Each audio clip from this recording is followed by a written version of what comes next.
If a game doesn't make you question your entire existence by the credits, it's honestly just a waste of storage space. That's why I've tracked down the 10 best story games you absolutely must play.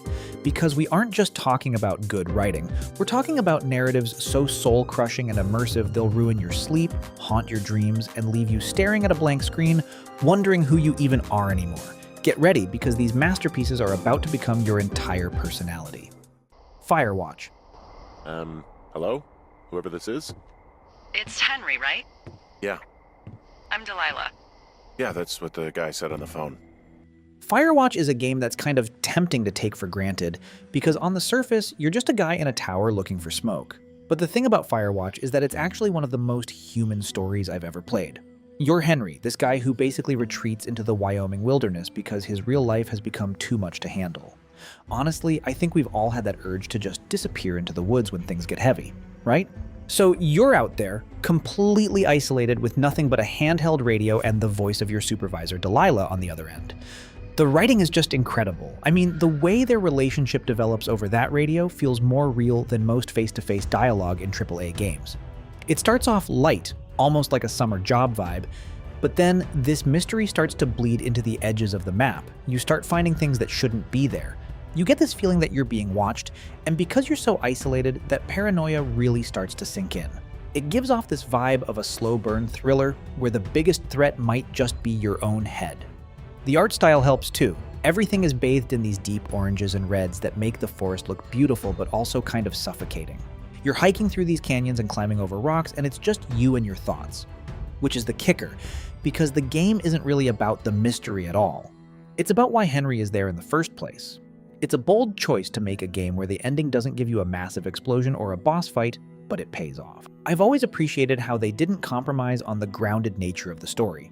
It's one of those just one more day type of situations where you just need to know what happens next.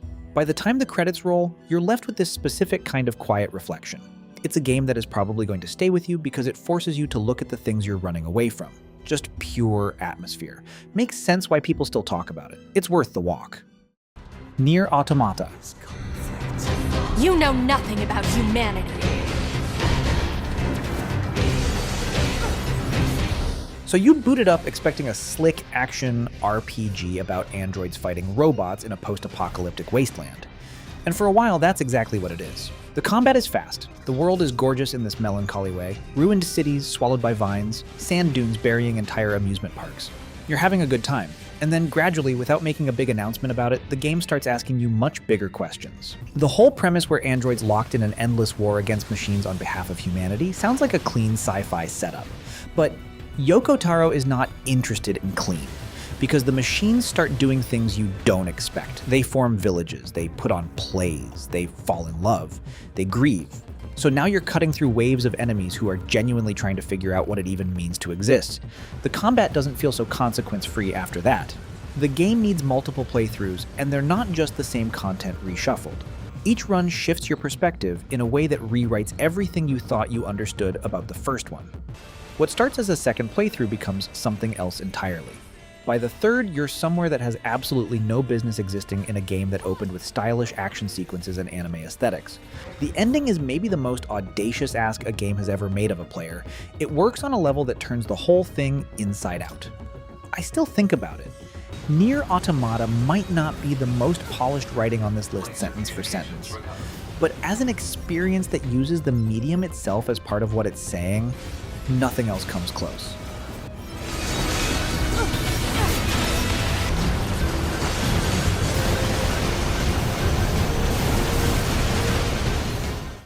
Disco Elysium. So Disco Elysium is basically one of the games that ruined other RPGs for me because it subverts every single expectation you have for the genre. You aren't some soldier or hero with a sword or a space marine or a powerful wizard. You're a middle-aged alcoholic detective who woke up with such a bad hangover that he literally forgot his own name and how the world works. It sounds like a joke, but it's actually the setup for the most intricate writing in the medium. The thing about this game is that the combat isn't physical. It's all happening inside your own fractured psyche. Your skills, like logic, volition, or even your literal gut feeling, are actual characters that talk to you. They argue with each other. Sometimes your Inland Empire tells you to talk to a corpse, and sometimes your Half-Light tells you to just punch a mailbox for no reason.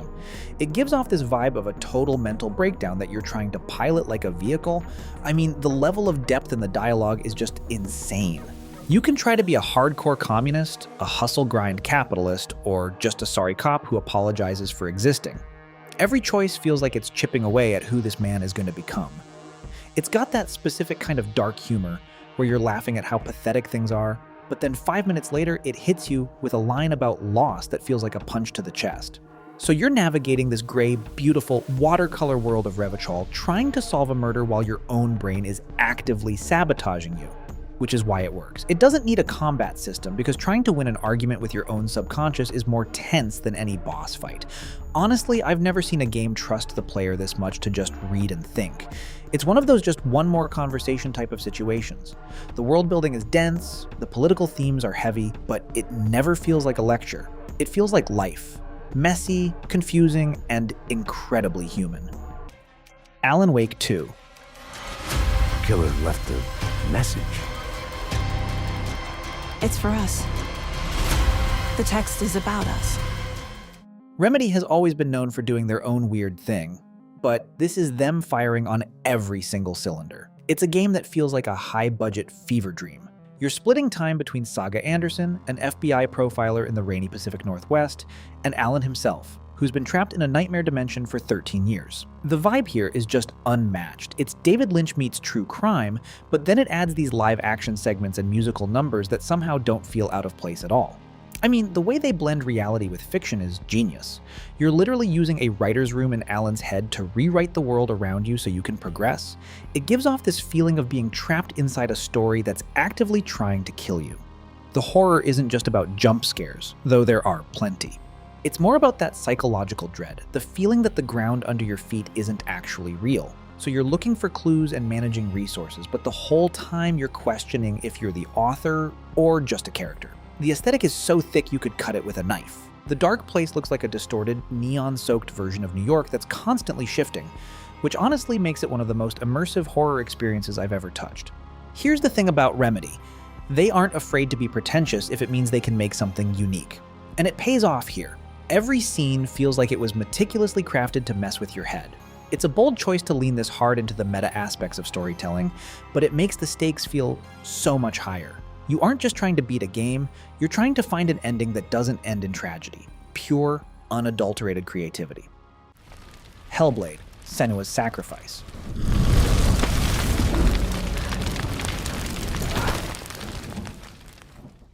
You know, there aren't many games where you finish and you just need a minute. You need to sit quietly for a bit before you do anything else. And I think this is one of them. Developer Ninja Theory built something here that operates on a completely different frequency than most games. You're playing as Senua, a Celtic warrior who has lived with psychosis her entire life. She hears voices constantly. She sees things. The world shifts around her in ways she can't always separate from reality.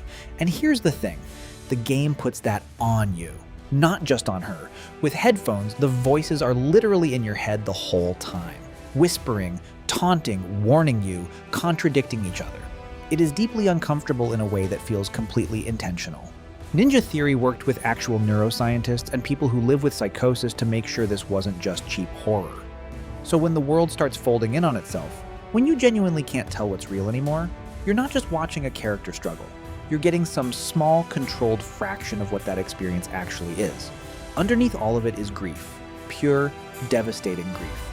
Senua is making this journey into a version of the Norse underworld because she loved someone and she lost them, and she refuses to accept it. Every step she takes is soaked in that. By the way, if you're enjoying the list so far, hit that subscribe button. We've got a lot more of these coming, and you don't want to miss the heavier hitters toward the top. It really does help the channel out, so thanks. Anyway, Hellblade is not a game you enjoy in the comfortable sense. You endure it. You feel it. But when it's over, you understand something you didn't before. And that's worth a lot. The Last of Us Part 1.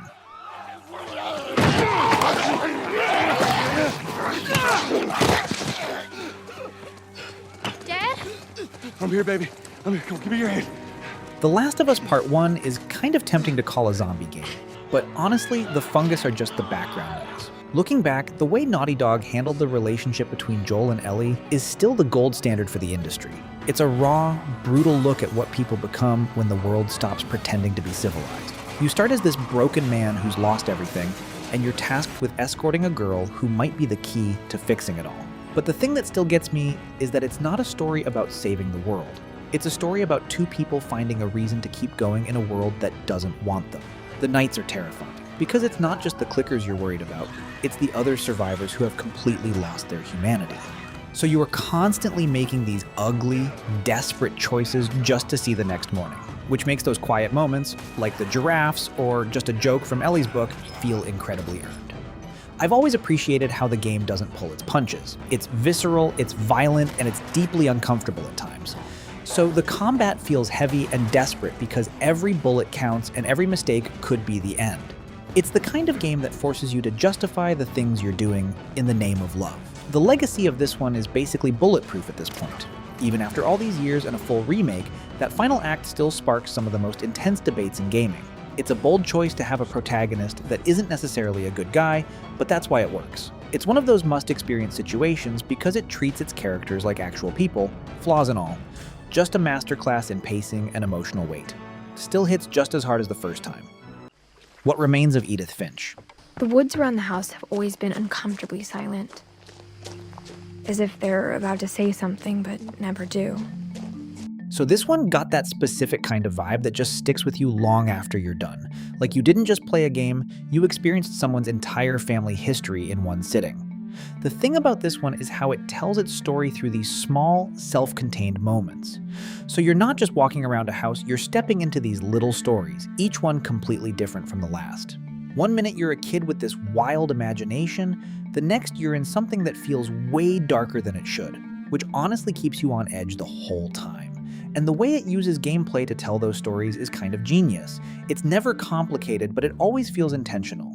You know that feeling when a game trusts you to just get it? That's this game. It doesn't over-explain anything. It just lets you sit with what's happening. And because of that, some of these moments hit way harder than you expect. I'll be honest, there are parts here that just linger. Not because they're shocking, but because they feel weirdly personal. It's short, yeah. You can finish it in a few hours, but that doesn't even matter because every single second feels like it has a purpose. There's no filler here, no wasted space, just story after story, each one building this bigger picture of a family that feels cursed. And yet there's something strangely beautiful about it too. Like it's tragic but also kind of peaceful in a weird way. That balance is hard to pull off.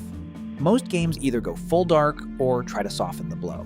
This one just sits right in the middle, and it works. By the end, you're not really thinking about gameplay anymore. You're just thinking about everything you just saw, which is kind of the point. A Plague Tale series. Amicia, don't! I'm tired of being afraid. I'll show them that it's over! Finally! See? They're nothing to be scared of! A Plague Tale: Innocence and its sequel, Requiem, is one of those stories that constantly puts you in situations where there's no clean way out. You're following two siblings trying to survive in a world that just keeps getting worse. And I mean, that's what actually this game is. Everything feels hostile. The environment, the people, even the silence sometimes. So you're sneaking through areas, avoiding danger, trying to stay unnoticed. Because direct confrontation, not really an option most of the time, which creates this constant tension. You're always thinking 2 steps ahead. The thing that really works here is the relationship between the two leads. It doesn't feel forced, it evolves naturally. You see how the older one carries the weight of everything, trying to stay strong, and then there's the younger one who doesn't fully understand what's happening, which makes certain moments hit way harder. It's got that specific kind of storytelling where things slowly escalate. You think you've seen the worst and then it pushes further. But it never feels like it's doing it just for shock value. There's always a reason behind it, always tied back to the characters. And then there's the world itself. Dark, grim, but weirdly beautiful at times, which creates this contrast that sticks with you. I'll be honest, it's not always easy to play, emotionally I mean, because it doesn't pull its punches. But that's kind of the point. By the time you're deep into it, you're not just trying to survive, you're trying to protect something. And that changes everything. Detroit Become Human. They were going to replace you, and you became upset. That's what happened, right? I thought I was part of the family. I thought I mattered. but I was just their toy. Detroit Become Human is basically the peak of the choose-your-own-adventure genre, and honestly, no one has really topped it since. The biggest hurdle with talking about this game is explaining just how much your choices actually matter, because choice has become such a buzzword in gaming. But here, they literally show you the flowchart after every chapter. You can see the paths you didn't take, the characters who could have lived, and the entire world-changing events you completely missed. It's a game that is probably going to be the blueprint for narrative branching for a long time. You're following 3 different androids, Connor, Kara, and Marcus, as they begin to wake up and realize they're more than just machines. It's one of those what does it mean to be human type of situations, but it feels urgent because you're the one deciding how they react to the world's hate. I mean, playing as Connor and trying to decide if you're a cold investigator or something more, that's something so unique in gaming. The tension in some of these scenes is just unreal. You've got a timer ticking down, people's lives on the line, and you're sweating over a dialogue choice, which is why it works so well. It gives off this vibe of a high-stakes political thriller where the smallest gesture can have massive consequences 10 hours later. So you aren't just watching a movie, you're directing it. The production values are through the roof, and the world feels lived in and dangerously close to our own reality. It's got that specific kind of polish that keeps you hooked from the first 5 minutes. It's a bold choice to be this transparent with the mechanics, but it makes you feel the weight of every button press. Just an absolute titan of the genre. Red Dead Redemption 2. That wasn't my fault. It was just one of them things. How come every time I get in trouble, I'm called a fool and an idiot? But when you get in trouble, oh, it's just one of them things. It's a good point, Arthur. Looking back, the way Rockstar handled this world was actually genius, because they didn't just build a map, they built a living, breathing machine that doesn't care if you're there or not. Honestly, it's a game that's kind of tempting to take for granted until you actually stop and look at the details. Like the way your reputation follows you from town to town. You can't just go on a rampage in Valentine and expect the locals to give you a warm welcome 2 days later. They remember. So the world feels heavy and permanent in a way most open worlds just can't touch. It's got that specific kind of slow burn pacing that forces you to live in Arthur's boots, which might frustrate some people, but it's exactly why the story hits so hard. I mean, you're part of this gang that's slowly falling apart, watching a leader you once worshipped start to lose his grip on reality. And the betrayal isn't just a plot point, it's this slow, suffocating realization that the life you knew is effectively dead. And the unexpected encounters, it will really catch you off guard. You'll be riding to a mission and see 2 guys trying to crack a safe in the middle of nowhere, or a guy getting kicked in the head by his own horse, which honestly makes the world feel way more rugged and dangerous than any scripted sequence could. Then there's the ending. I won't spoil the specifics, but here's the thing. It's probably one of the most unfortunate, gut-wrenching conclusions in the medium. It's a bold choice to make a game this massive feel so intimate and tragic by the time the credits roll, but it pays off, because by the end, you aren't just playing a character anymore. You're mourning a time and a man that the world simply moved past. It's one of those just one more hunt type of situations that turns into a 10-hour session before you even realize it. Red Dead Redemption 2 is a masterpiece of world building and character writing that I personally recommend to anyone who wants a great story with great worlds and good gameplay. If you haven't played it yet, you definitely have to check this one as soon as possible. It's out on almost every platform, so there's actually no reason to miss this one out. But yeah, those are some of our favorite story games that you can play right now. There are still lots out there, and if you have any suggestions, let us know in the comments. But anyway, thanks for watching, and I'll catch you in the next one.